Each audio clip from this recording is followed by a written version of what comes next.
Bismillahirrahmanirrahim. Assalamualaikum warahmatullahi wabarakatuh. Alhamdulillah wa syukurillah amma ba'd. Terima kasih untuk kalian semua yang sudah dukung channel Sunyi Sepi, yang sudah subscribe, komen, like, dan share cerita dari channel Sunyi Sepi. Semoga dukungan dan motivasi dari kalian bisa membuat kami seluruh tim ini lebih baik dalam membawa konten-konten cerita atau kisah dari berbagai narasumber tentang misteri dan horor. Ada satu kisah yang datangnya dari Mbak Irma. Mbak Irma ini ingin menceritakan kisah hidupnya, kisah pilu hidupnya, yang rumah tangganya ini hancur karena ada orang ketiga. Mbak Irma ini pernah mengalami satu kejadian yang benar-benar tidak bisa dia lupakan, yaitu tentang suaminya yang ternyata tega melakukan hal keji yang secara nyata yang bisa dilihat oleh Mbak Irma. Nah, awal ceritanya, Mbak Irma dengan suaminya, sebut saja namanya Denny. Irma selama beberapa tahun keluarga ini bersatu. Ini sebenarnya tidak ada masalah apa-apa, tidak ada namanya konflik rumah tangga, apa itu tentang ekonomi, apa itu tentang pekerjaan, semuanya tidak ada masalah. Tapi setelah kemunculan orang ketiga, yaitu temannya suaminya, yaitu Dani, lewat temannya Dani yang bernama Jaka. Jaka ini pernah mengenalkan seorang wanita yang datang bersama Jaka ini, ngakunya temannya Jaka. Nah, disitulah awal mula masalah keluarga Irma dan Dani. Dari perkenalan itulah Jaka yang membawa teman wanitanya, Dani ini saling mengenal tanpa sepengetahuan Jaka dan termasuk Irma. Hubungan mereka itu terjalin.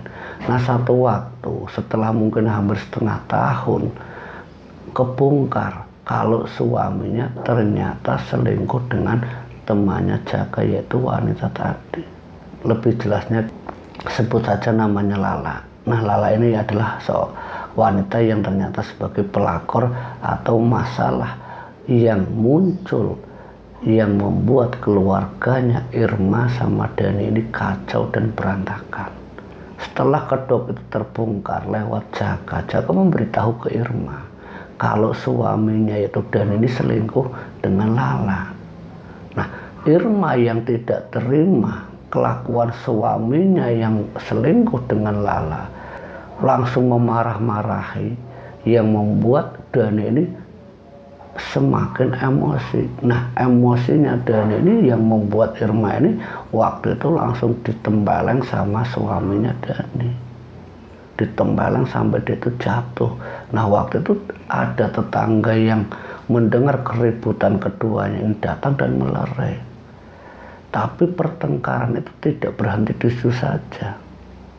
Irma yang sudah tidak percaya Dani, dan sebaliknya Dani yang menginginkan hubungan mereka itu sampai di situ, pingin hubungan itu cerai.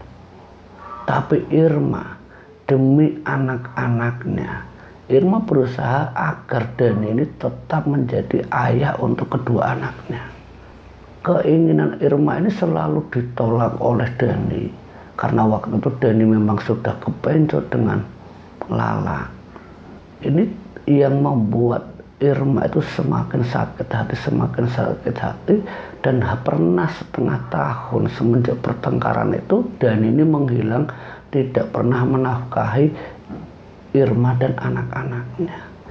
Bukan itu saja yang dialami Irma, setengah tahun Dani tidak pulang, dia balik.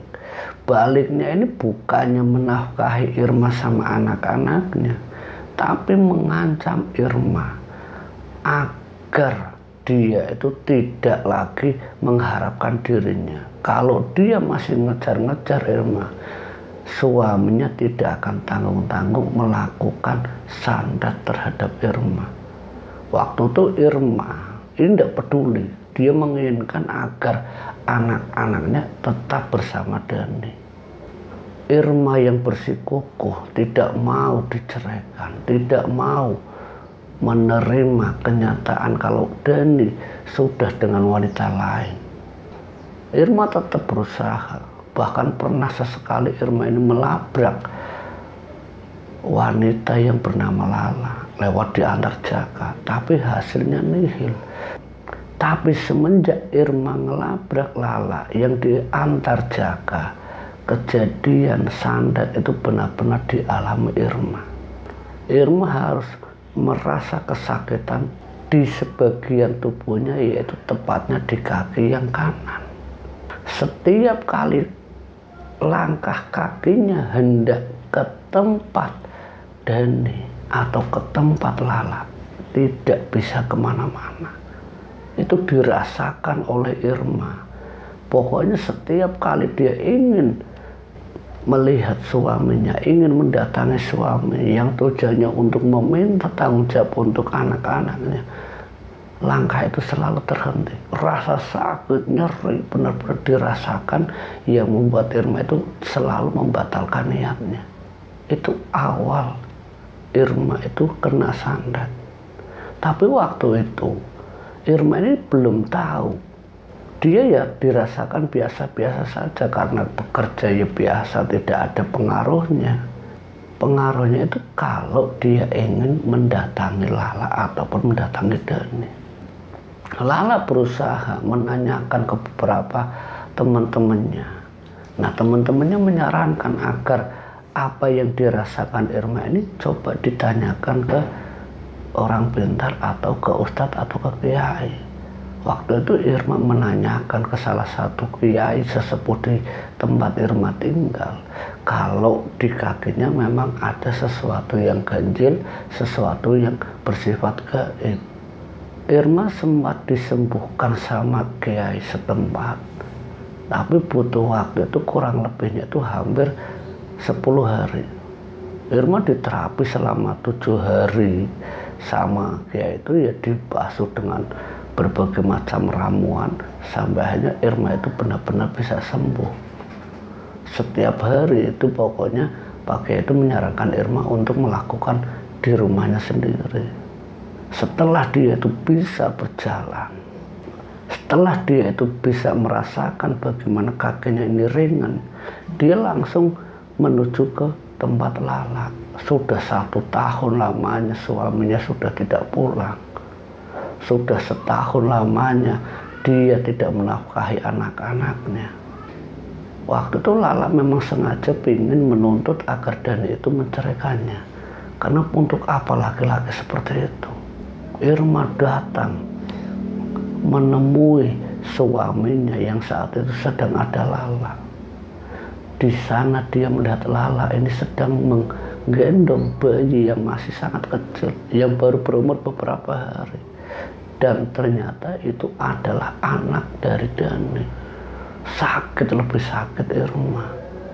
Waktu itu Irma benar-benar tidak terima kenyataan kalau Dani ini sudah mempunyai anak lagi. Dia meminta tanggung jawabnya, tapi justru malah diancam lagi sama Dani. Kamu sudah sampai ke sini, apa kamu sudah sehat, apa kamu sudah sembuh? Akhirnya Irma ini tahu kalau selama ini suaminya sendiri yang sengaja melakukan atau mengirim sandat ke tubuhnya. Semenjak kejadian itu Lala pergi, dia menangis dengan keadaan yang terluka. Dia sudah nyerah waktu itu. Sudahlah, suami macam kayak gitu sudah, tinggalkan saja. Tapi bukan itu saja. Di tahun kedua dia harus mengalami di sekujur kakinya, kaki kanan dan kiri, yang membuat dia itu tidak bisa apa-apa, yang membuat Irma itu tidak bisa berbuat apa-apa, bekerja susah, bergerak susah, hanya ada di tempat dia tidur. Itu 1 tahun, di tahun kedua. Waktu itu anak-anaknya yang masih kecil-kecil ini dimintai sama Irma untuk mendatangi kakeknya yang kebetulan itu ada di kampung sebelah. Anak yang berusia 9 tahun itu disuruh sama Irma untuk ke kakeknya agar memberitahu keadaan dia. Semenjak saat itu diasuh oleh kakeknya. Irma mau diasuh, anak-anaknya ikut kakek neneknya, orang tuanya Irma. Irma menyarankan ke orang tuanya untuk datang ke kiai itu karena dia tahu pasti ini ulah dari suaminya. Tapi waktu dia ingin mendatangi kiai tersebut, ternyata kiai itu sudah meninggal dunia. Irma bingung harus mencari bantuan kemana lagi. Lewat sahabat-sahabatnya, teman-teman sekerjanya Irma yang waktu itu menjenguk, menyarankan ke orang pintar, menyarankan ke dukun. Tapi justru malah menambah parah keadaan Irma. Dengan lewat dukun tadi justru semakin terasa sakitnya oleh Irma. Sebab apa? Ya jin dengan jin dimasukkan ke dalam tubuhnya Irma. Itu terasa sekali selama 2 tahun. Memang bisa bekerja lagi, cuman sakit itu tidak bisa hilang sempurna. Sakit itu sangat terasa. Sampai Irma ini benar-benar sudah putus asa. Saat 2 kakinya sudah tidak sanggup lagi menahan penyakitnya ini. Di tahun kedua dan ketiga, melihat kondisi orang tuanya yang sudah usianya sudah lanjut, melihat keduanya harus menanggung beban anak-anaknya, Irma yang tadinya sempat putus asa, sempat nyerah, dia bangkit lagi. Bagaimanapun aku harus bisa berusaha agar anak-anakku bisa menjadi orang-orang yang sukses. Ini tekad Irma. Saat itu dia berusaha dari kampung satu ke kampung yang lain, dari informasi satu ke informasi yang lain, sampai akhirnya dia ketemu dengan salah satu praktisi, seorang ustadz yang masih muda, yang usianya kurang lebih masih 25 tahunan, masih muda. Tapi waktu itu dia datang itu tidak ketemu pemuda itu. Tapi waktu itu bukan ustadz itu yang sengaja ditemui oleh Irma. Dia tadinya ingin ketemu dengan abah dari Ustadz Adi. Tapi waktu itu abahnya sedang umroh. Akhirnya apa? Irma membatalkan niatnya. Tapi waktu itu Irma sudah terlanjur menceritakan ke anaknya kalau niatnya dia kesini meminta bantuan abahnya untuk menetralisir kakinya, menetralisir sandat yang dari kiriman suaminya. Ustadz ini justru yang hanya meminta Irma, bagaimana Mbak Irma, kalau saya yang mewakili abah, barangkali Allah mengizinkan saya bisa bantu apa yang dirasakan sakitnya Mbak Irma saat ini. Mbak Irma langsung menerima. Iya Mas, saya siap. Apa yang harus saya lakukan? Dicari beberapa daun, dicari beberapa helai daun kalduan bid'ah, ditumbuk jadi satu, terus dimasukkan dalam air, dikasih garam, dibaca surat-surat ayat-ayat Al-Quran. Ritual itu nyata dilihat oleh Irma, langsung di depan mata Irma. Saat itu digunakan air itu untuk membasuh kaki yang memang dirasa sakit oleh Irma. 1 hari, dan dia mengingatkan saat dia dulu pernah dengan kiai yang dulu pernah bantu dirinya. Kalau itu hal yang sama, persis seperti apa yang dia pernah alami. Karena dia tidak tahu bagaimana cara membuatnya. Dia kebingungan. Alhamdulillah ketemu dengan Ustadz Adi. Dengan cara yang sama. Dengan kalimat yang didengar secara langsung. Dengan membaca Al-Fatihah, dengan membaca kursi, Al-Falaq, Anas sampai Al-Ikhlas, terus dimintakan barokah wasilah ayat-ayat tadi untuk air yang sudah tercampur aduk ini untuk menetralisir dan menghilangkan semua pengaruh-pengaruh jin fasik yang sudah masuk ke dalam tubuhnya Irma. Alhamdulillah, bismillah, pengaruh itu bisa luntur hari demi hari, hampir selama 7 hari berturut-turut. Irma dengan ramuan Ustadz tadi dia lakukan sendiri.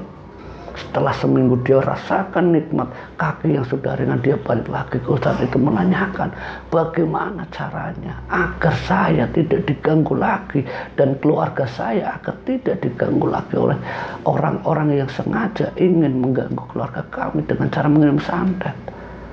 Diberitahu sama ustadz tadi untuk cara mengembalikan santet, untuk memagari rumahnya, diberitahu sama ustadz itu. Singkat ceritanya, setelah amalan-amalan itu diberikan ke Mbak Irma melakukannya dengan sendiri. Dia perbaiki sholatnya, dia perbaiki sunnah-sunnahnya, dia lakukan puasa. Semua dilakukan demi apa? Demi anak-anaknya yang menjadi masa depan Mbak Irma. Alhamdulillah binillah, selama amalan-amalan dari Ustadz tadi itu dilakukan oleh Irma, kurang lebih hampir setengah tahun dia rutin melakukan terus-menerus memperbaiki sholatnya, dan sampai sekarang dia menjadi orang yang benar-benar bertakwa. Mbak Irma dengan kesolehannya, alhamdulillah Mbak Irma sudah punya suami lagi. Tapi waktu itu proses untuk membuat rumahnya aman dari suaminya, aman dari pengaruh lala yang ternyata dia adalah anak dari dukun santet, dengan pagar gaib, dengan amalan yang untuk mengembalikan santet ini, terdengar kabar kalau suaminya ternyata sama persis yang dirasakan olehnya, dengan kaki yang seperti orang lumpuh yang sudah tidak berguna lagi. Dan kabar yang lebih membuat Irma itu lebih berduka tentang suaminya yang dicampakkan oleh lala. Tapi waktu itu Irma sebagai manusia, dia yang sudah sakit hati berusaha untuk sabar, untuk menerima, tapi orang tuanya Irma dan anak-anaknya Irma sendiri sudah tidak mau menerima Dani lagi. Walaupun secara hati Irma masih ingin mengurusi suaminya, tapi keinginan orang tuanya, anak-anaknya, agar Irma lebih baik tinggalkan suaminya yaitu Dani. Surat cerai hanya digugat, surat cerai itu hanya dilayangkan ke suaminya. Secara pengadilan sah mereka hanya bercerai. Dan singkat ceritanya, setelah ketemu dengan Ustadz tadi, sampai sekarang usia anak-anaknya yang sudah dewasa, Mbak Irma yang sudah punya suami lagi, yang seorang ustadz juga, alhamdulillah, semua itu karena izin Allah. Tapi kisah kelam beliau, Mbak Irma, ini penuh dengan kisah pilu tentang mantan suaminya yang pernah mengguna-gunai dirinya. Berkat ustadz tadi, lantaran ustadz tadi, semua itu karena izin Allah. Dia menjadi orang yang lebih bertakwa dan lebih berguna untuk anak dan keluarganya, termasuk untuk lingkungan-lingkungan dia tinggal. Diajarkan apa yang pernah diajarkan oleh ustadz tadi, diamalkan olehnya. Dia tidak segan-segan memberitahu orang-orang yang butuh. Ini kisah Mbak Irma yang ingin disampaikan di cerita Jangan Sunyi Sepi ini. Semoga cerita dari Mbak Irma ini bisa memberikan wawasan, memberikan pelajaran untuk kita semua. Semoga kita dijauhkan dari perilaku-perilaku sandat, perilaku-perilaku yang iri, perilaku-perilaku yang merugikan orang lain. Terima kasih. Wassalamualaikum warahmatullahi wabarakatuh.